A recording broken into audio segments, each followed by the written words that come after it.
गोहाना की अनाज मंडी में बायोमेट्रिक सिस्टम लागू किए जाने के विरोध में आढ़तियों की हड़ताल चौथे दिन भी जारी रही। इसको लेकर गोहाना अनाज मंडी एसोसिएशन द्वारा मंडी परिसर में एक अहम बैठक आयोजित की गई, जिसमें बड़ी संख्या में आढ़तियों ने भाग लिया।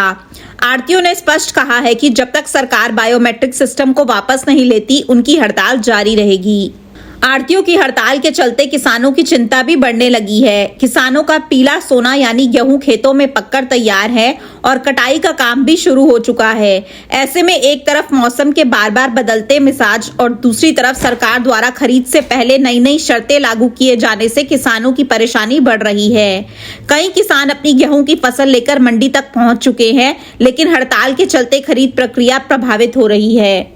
गोहाना अनाज मंडी के आढ़तियों का कहना है कि बायोमेट्रिक सिस्टम व्यवहारिक नहीं है और इससे उनके कामकाज में अनावश्यक बाधाएं उत्पन्न हो रही हैं।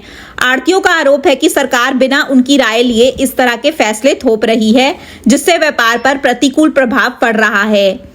आढ़तियों ने साफ कहा है कि जब तक सरकार इस सिस्टम को वापस नहीं लेती, उनका आंदोलन जारी रहेगा।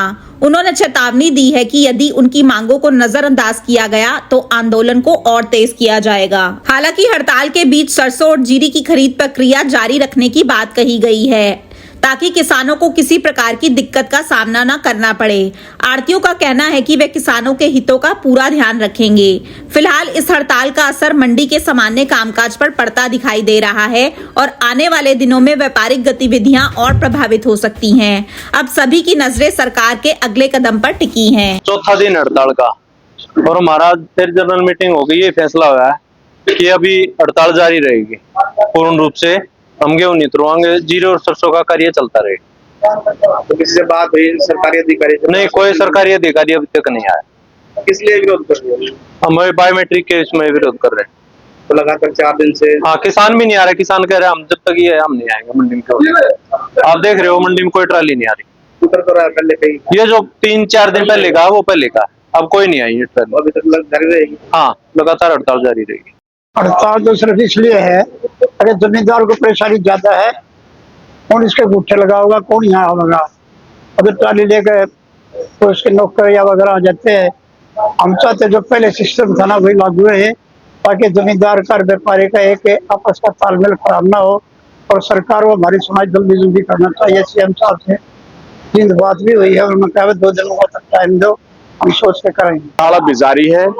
गेहूं करना तो कोई आया है मंडी में, न कोई उतरवाता है। और जीरी का और सरसों का कार्य मंडी में चल रहा है। जो आती है वो बिक जाती है बोली पर।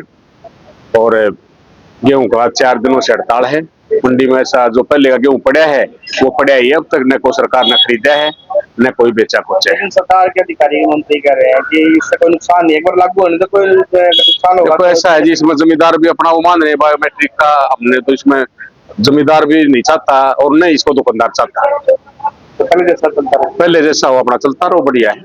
हड़ताल का क्या कहना है? देखो, ये हड़ताल तो किसान ना खातर है। किसान का जो एक गुट्ठे वाला मामला आया है, ये खुद किसान नहीं चाहते। एक भाई हमारी लेना मगा ट्रेली लगी रहे और बस सारे दिन में 20 ट्रेली उतरे। तो इसको देखते हुए हम अगर आढ़ती किसान के साथ से, किसान आओगे तो आढ़ती बैठे हैं और उसके साथ हम भी सहयोग करे हैं। जब तक कोई समाधान नहीं होता, जब तक हम अपना ट्राली बैठे हैं। सरसों जीरी ने बेचे जाएंगे। तो आज भी दोबारा मीटिंग करी है, वही निर्णय लिया है। अभी तक कोई बदलाव नहीं है। क्या आप स्टॉक मार्केट में एक सफल और प्रोफेशनल ट्रेडर बनना चाहते हैं? तो जुड़िए ट्रेडिंग गुरुकुल से, जहां आपको मिलता है 19 साल से भी ज्यादा का भरोसेमंद अनुभव। 6000 से भी ज्यादा स्टूडेंट्स को हमने सिखाया है लाइव मार्केट में ट्रेड करना। यहाँ सीखें स्टॉक, फॉरेक्स और क्रिप्टो ट्रेडिंग बिल्कुल बेसिक से। अपनी स्किल्स को अपग्रेड करने के लिए हमारी ट्रेडिंग गुरुकुल ऐप इंस्टॉल करें। आज ही कॉल करें और अपने ट्रेडिंग करियर की शुरुआत करें।